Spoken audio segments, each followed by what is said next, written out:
तर महत्त्वाची बातमी आहे, उजनी धरणाच्या वरील साखळीमधील सगळी धरणं काठोकाठ भरली आहेत। पुणे जिल्ह्याच्या पश्चिम घाट माथ्यावरती मोठ्या प्रमाणात पाऊस होतोय।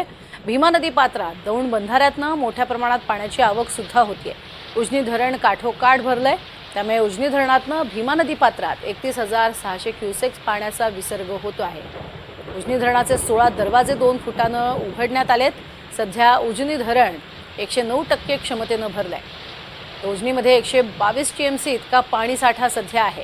भीमा नदी पात्रात दौंड बंधाऱ्यातनं येणाऱ्या पाण्याचा प्रवाह वाढलाय आणि तो अधिक वाढल्यास विसर्ग जास्त केला जाऊ शकतो, असं उजनी धरण व्यवस्थापनानं सांगितलंय। त्या पार्श्वभूमीवर भीमा नदीकाठच्या गावांना सतर्कतेचा इशारा दिलाय आणि तिकडे वीर धरणाच्या साखळीमधली पावसाचा जोर सुद्धा कायम आहे। त्यामुळे वीर धरणातनं नीरा नदी पात्रात 14,761 क्युसेक्सनं विसर्ग सुरू करण्यात आलाय।